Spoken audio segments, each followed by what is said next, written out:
नमस्कार जोहार। चलिए जानते हैं झारखंड की ताज़ा खबरों को, लेकिन उससे पहले अगर आपने अभी तक इस चैनल को सब्सक्राइब नहीं किया तो सब्सक्राइब कर लें ताकि आपको झारखंड की ताज़ा खबरें रोजाना मिलती रहे।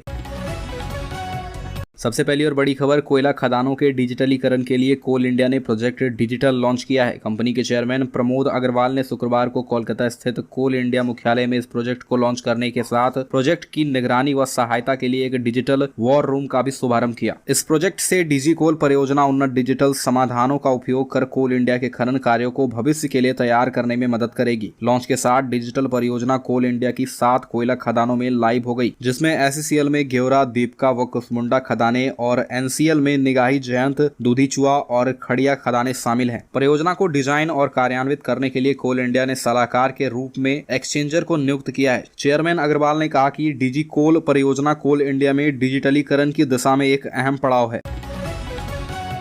अगली खबर, बिरसा मुंडा एयरपोर्ट ग्राहक संतुष्टि मामले में देश भर में दूसरे नंबर पर रहा। पहले स्थान पर उदयपुर एयरपोर्ट रहा। नई दिल्ली में एयरपोर्ट अथॉरिटी ऑफ इंडिया ने बिरसा मुंडा एयरपोर्ट के डायरेक्टर KL अग्रवाल को सम्मानित किया। अप्रैल 2022 से मार्च 2023 के बीच घरेलू उड़ान वाले एयरपोर्ट पर ग्राहक संतुष्टि सर्वे में बिरसा मुंडा एयरपोर्ट को देश भर में दूसरा रैंक मिला है। इस संबंध में एयरपोर्ट निदेशक KL अग्रवाल ने बताया कि एयरपोर्ट अथॉरिटी ऑफ इंडिया ने एक निजी एजेंसी के माध्यम से देश भर के 52 एयरपोर्ट में यह सर्वे कराया है। इसमें एयरपोर्ट पर उपलब्ध जन सुविधा और उनकी कार्यप्रणाली का अवलोकन करने के बाद ग्रेडिंग की जाती है। इसमें 50 से अधिक मानक तय किए गए थे। एयरपोर्ट स्टाफ के व्यवहार, सफाई, शॉपिंग की सुविधा, पार्किंग की सुविधा तथा ग्राउंड पर मिलने वाली स्टाफ की सुविधाएं शामिल है।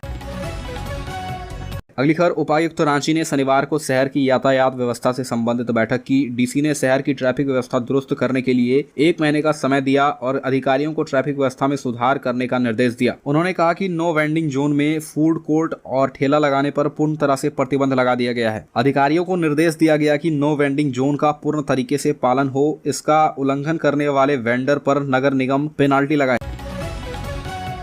अगली खबर, झारखंड सरकार के विभिन्न सरकारी सेवाओं से रिटायर 19 अधिकारियों को कल्याण विभाग में क्षेत्र विशेषज्ञ के रूप में की गई नियुक्ति पर सवाल खड़े हो गए हैं। विभाग ने इसके लिए कोई परीक्षा भी नहीं ली, सीधे 4 मार्च 2023 को वॉक इन इंटरव्यू कर इनकी नियुक्ति कर दी। इंटरव्यू में कुल 56 लोग शामिल हुए थे। चौंकाने वाली बात यह है कि इस नियुक्ति प्रक्रिया के पहले न तो पद सृजित किए गए और न ही आरक्षण रोस्टर का पालन किया गया, जबकि नियम है कि 1 से अधिक पद पर नियुक्ति करने पर आरक्षण रोस्टर का पालन करना अनिवार्य है। यही नहीं, इस नियुक्ति के लिए वित्त या कार्मिक विभाग से अनुमति भी नहीं ली गई। अगली खबर, CBI की रांची स्थित आर्थिक अपराध शाखा ने चिटफंड कंपनियों से जुड़ी 2 अलग-अलग FIR दर्ज की है। दोनों प्राथमिकियां पहले साहिबगंज और धनबाद जिले में दर्ज की गई थी। झारखंड हाईकोर्ट द्वारा पूर्व में दिए गए आदेश के आलोक में CBI ने दोनों FIR टेक ओवर करते हुए अपने यहां फिर से दर्ज कर लिया। अब CBI पूरे मामले का अनुसंधान करेगी। साहिबगंज के नगर थाने में दर्ज कांड के अनुसंधान की जिम्मेदारी CBI DSP लिली नूतन मुर्मू को और धनबाद के बैंक मोड़ थाने में दर्ज कांड के अनुसंधान की जिम्मेदारी CBI की रांची स्थित आर्थिक अपराध शाखा के इंस्पेक्टर मुकुंद कुमार कर्ण को दी गई है। अगली खबर, शनिवार को हुई बारिश के बाद आज से मौसम में बदलाव हुआ है। सुबह से धूप खिली हुई है। राजधानी रांची सहित पूरे राज्य में रविवार से मौसम साफ और शुष्क रहेगा। मौसम विभाग का पूर्वानुमान है कि अब आसमान में बादल छंटने से अगले 3 दिनों के दौरान धूप खिली रहेगी और अब यह तीखी धूप सताएगी भी। रांची स्थित मौसम विभाग केंद्र के अनुसार तापमान में बढ़ोतरी होगी। तापमान में तेजी से वृद्धि होने का अनुमान है कि रांची में अधिकतम तापमान 5 डिग्री और जमशेदपुर में यह 8 से 9 डिग्री सेल्सियस तक बढ़ सकती है। राज्य के अन्य हिस्सों में तापमान के साथ गर्मी बढ़ सकती है। अगली खबर, संथाल परगना के साहिबगंज जिले में शनिवार की शाम चैती दुर्गा पूजा विसर्जन जुलूस में पथराव किए जाने के बाद जमकर बवाल हुआ। 2 पक्षों के बीच पत्थरबाजी से अफरा तफरी का माहौल बन गया। इलाके के दुकानों और गाड़ियों में तोड़फोड़ की गई। वहीं मौके पर खड़ी एक स्कूटी को आग के हवाले कर दिया गया। माहौल बिगड़ता देख पुलिस की ओर से बल प्रयोग किया गया। मिली जानकारी के अनुसार पत्थरबाजी की यह घटना चैती दुर्गा विसर्जन जुलूस का कृष्ण नगर से गुजरने के दौरान हुई और यह घटना लगभग 7 से 8 बजे के बीच की है। अगली खबर, राहुल गांधी को सजा होने और सदस्यता खत्म करने के बाद ही कांग्रेस ने केंद्र की भाजपा सरकार के खिलाफ उग्र रूप अपनाना शुरू कर दिया है। पूरे देश समेत झारखंड में कांग्रेस पार्टी ने तानाशाही का आरोप लगाते हुए प्रदर्शन करना शुरू कर दिया। अब इस मामले में पार्टी पूरे राज्य में अप्रैल माह से जय भारत सत्याग्रह आंदोलन चलाएगी और राज्य के सभी जिलों एवं प्रखंडों में आंदोलन करेगी। इसी संदर्भ में कार्यक्रम की सफलता हेतु अखिल भारतीय झारखंड के महासचिव सह झारखंड प्रभारी श्री अविनाश पांडे ने PSC की सदस्य, कार्यकारी अध्यक्ष, मंत्री एवं विधायक गण तथा तथा प्रदेश महासचिव जिला अध्यक्ष के साथ वर्चुअल बैठक की। वर्चुअल बैठक को संबोधित करते हुए प्रदेश प्रभारी अविनाश पांडे ने कहा कि राहुल गांधी की ओर केंद्र सरकार के किए गए किसी सवाल का जवाब न देकर उनके खिलाफ असंसदीय और अलोकतांत्रिक तरीकों को अपनाया। अगली खबर, झारखंड के प्रारंभिक स्कूलों में फिर से पारा शिक्षकों की नियुक्ति होगी। पहले चरण में 25,996 पदों पर नियुक्ति की जा सकेगी। नियुक्ति विद्यालय प्रबंधन समिति या पंचायत करेगी और इसमें आरक्षण रोस्टर का पालन किया जा सकेगा। सहायक आचार्यों की स्थायी नियुक्ति होने के बाद इन पारा शिक्षकों की सेवा समाप्त कर दी जाएगी। शिक्षा मंत्री जगन्नाथ महतो ने इसकी तैयारी करने की बात कही है। अगली खबर, झारखंड हाईकोर्ट का नया भवन 30 अप्रैल तक तैयार हो जाएगा। इसके बाद इसे हाईकोर्ट को हस्तांतरित कर दिया जाएगा। राज्य के भवन निर्माण सचिव ने शुक्रवार को यह जानकारी हाईकोर्ट को दी। इस पर चीफ जस्टिस संजय कुमार मिश्र और जस्टिस आनंद सेन की अदालत ने मामले की सुनवाई 4 मई को निर्धारित की है। अदालत ने भवन निर्माण सचिव से कहा कि हाईकोर्ट के वकीलों ने नए भवन में उन्हें होने वाली जिन समस्याओं से अवगत कराया है उसका हल बैठक कर निकाला जाए। पूर्व में मामले की सुनवाई के दौरान हाईकोर्ट ने वकीलों की एक कमेटी बनाई थी। कमेटी को भवन निर्माण में शामिल सभी एजेंसियों के अधिकारियों के साथ निरीक्षण कर रिपोर्ट देने को कहा गया था। वकीलों की कमेटी ने निरीक्षण कर रिपोर्ट भी सौंपी थी। इसके जवाब में सरकार ने शपथ पत्र दाखिल कर अदालत को बताया था कि हाईकोर्ट भवन में 540 वकीलों के लिए चैम्बर बनाए गए हैं, 2 कैंटीन है और दिव्यांगों के लिए रैंप की व्यवस्था है। अगली खबर, डिस्ट्रिक्ट मिनरल फंड ट्रस्ट के तहत मिली राशि को खर्च करने के मामले में राज्य के खनिज बहुल जिले काफी पीछे हैं। अब तक राज्य में 50% राशि भी खर्च नहीं हो सकी है। दिसंबर 2022 तक डीएमएफटी के तहत कुल 11,361 करोड़ रुपए प्राप्त हो चुके हैं, जिसमें केवल 4900 करोड़ रुपए ही खर्च हुए हैं। लगभग 6400 करोड़ रुपए यूं ही पड़े हुए हैं। दूसरी ओर इस वित्तीय वर्ष में 6 जिले तो खर्च करने में फिसड्डी साबित हुए। इनमें बोकारो, दुमका, गढ़वा, गिरिडीह, गुमला, जमशेदपुर, जामताड़ा शामिल है। अगली खबर, 100 करोड़ के मिड डे मील घोटाले में आरोपी संजय तिवारी के अड़गोड़ा स्थित आवास पर शनिवार को ईडी ने छापा मारा, लेकिन वह नहीं मिला। उसके खिलाफ पीएमएलए कोर्ट द्वारा गैर जमानती गिरफ्तारी वारंट जारी किए जाने के बाद ईडी की टीम ने उक्त कार्रवाई की। उसने अपना मोबाइल फोन भी बंद कर रखा है। ईडी की अनुरोध पर पीएमएलए कोर्ट ने 31 मार्च को ही उसके खिलाफ गैर जमानती वारंट जारी किया था। वारंट के लिए आवेदन देने के साथ ही ईडी ने सीआरपीसी की धारा 340 के तहत कोर्ट में रिपोर्ट दाखिल की थी। इसमें संजय तिवारी द्वारा फर्जी दस्तावेज के आधार पर कोर्ट को धोखा देने का उल्लेख किया गया था। ईडी की ओर से दायर रिपोर्ट में कहा गया था कि अभियुक्त संपत्ति बेचकर बैंक का 16.35 करोड़ रुपए लौटाने के नाम पर सुप्रीम कोर्ट से 2 दिनों की अंतरिम जमानत लेने में सफल रहा था। जांच में पाया गया कि उसने रांची स्थित जिस फ्लैट को 70 लाख में बेचकर पैसा जमा करने की बात कही थी, वह फ्लैट संजय तिवारी के बदले प्रवीण कुमार सिन्हा का है।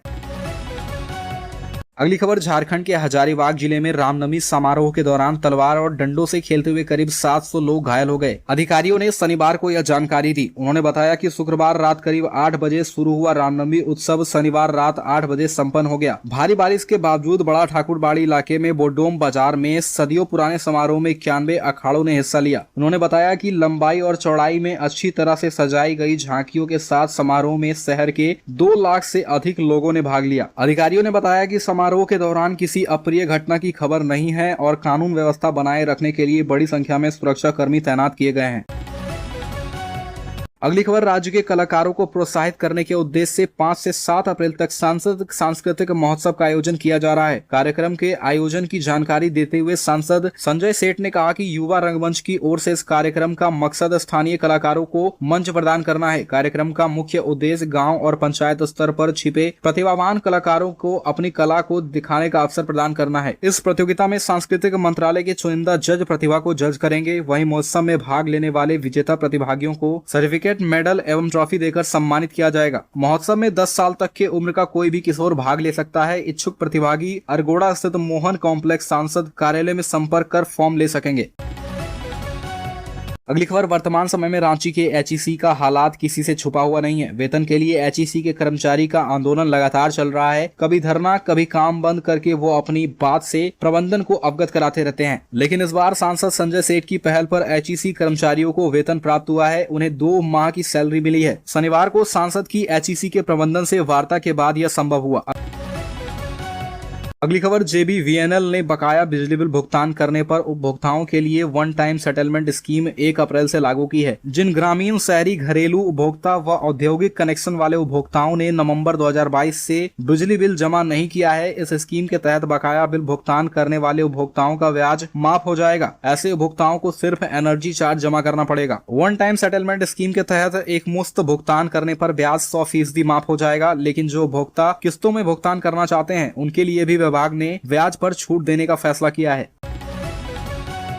अगली खबर, झामुमो नेताओं ने जिला कार्यालय में पत्रकार वार्ता आयोजित कर रंका में रामनवमी के दिन जुलूस के दौरान पंचायत समिति सदस्य शंकर राम के साथ घटित घटना की जांच कर पूर्व विधायक सहित अन्य सभी आरोपियों की गिरफ्तारी करने की मांग पुलिस प्रशासन से की है। मौके पर झामुमो के प्रवक्ता धीरज दुबे ने कहा कि गढ़वा विधानसभा क्षेत्र के पूर्व विधायक सत्येंद्र नाथ तिवारी ने ओछी राजनीति की सारी हदें पार कर दी है। उन्होंने दलित पंचायत प्रतिनिधि के साथ मारपीट कर अमानवीय कार्य किया है। पुलिस प्रशासन उनके विरुद्ध सख्त कार्रवाई करे, अन्यथा झामुमो आंदोलन करने को बाध्य होगा। पहली बड़ी खबर, भाजपा विधायक दल के नेता बाबूलाल मरांडी ने कहा कि हाईकोर्ट की फटकार का भी राज्य सरकार पर कोई असर होता नहीं दिख रहा। झारखंड हाईकोर्ट की तल्ख टिप्पणी के बाद भी अवैध बालू के उठाव को रोकने की दिशा में रत्ती भर भी कार्रवाई नहीं की जा रही है और इससे तस्करों का मनोबल और भी बढ़ गया है। तस्करों की हिम्मत के आगे अब जिला प्रशासन मुखदर्शक है। सोशल मीडिया में मरांडी ने कहा कि राज्य के सभी जिलों से आ रही खबरों के मुताबिक बालू की तस्करी धड़ल्ले से जारी है। अलखर रेड कॉर्नर नोटिस जारी करने की तैयारी, झारखंड पुलिस ने सीबीआई को लिखा पत्र। विदेश में gangster Prince Khan social media पर धमकी भरे वीडियो अपलोड करने, खुलेआम पुलिस को चुनौती देने वाला धनबाद का most wanted gangster Prince Khan विदेश से अपना गिरोह चलाता है। अब प्रिंस खान के खिलाफ रेड कॉर्नर नोटिस जारी करने की तैयारी है। सीबीआई ने इस फैसले के लिए झारखंड पुलिस से प्रस्ताव मांगा। प्रिंस खान के बारे में झारखंड एटीएस को जानकारी मिली है कि वो नेपाल के रास्ते विदेश भागा है। उसके किसी खाड़ी देश या किसी इस्लामिक देश में होने की सूचना है। हालांकि पुलिस के पास उसके विदेश भागने और किसी देश में शरण लेने की पूरी जानकारी है और पुलिस धनबाद में उसके दबदबे को कम करना चाहती है। अलखुर झारखंड में शिक्षा विभाग की महालापरवाही, लातेहार में पहले नाबालिग को पारा शिक्षक बनाया गया और 20 साल सेवा के बाद 30 को हटाया गया। लातेहार में जिला शिक्षा विभाग ने 30 पारा शिक्षकों को सेवा मुक्त करने का आदेश जारी किया है और ये पारा शिक्षक पिछले 20 साल से सेवा दे रहे हैं।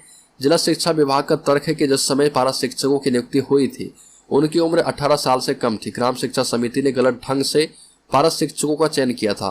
जिन पारा शिक्षकों को हटाने का आदेश दिया गया है उनमें बरियातू एवं मानिका के 5-5, बालूमाथ के 6, चंदवा और लातेहार के 7-7 पारा शिक्षक शामिल हैं। इधर ग्राम शिक्षा समिति ने कहा कि जब राज्य सरकार ने 2003 में पारा शिक्षकों को नियुक्त करने का आदेश निकाला था तब उम्र सीमा तय नहीं थी।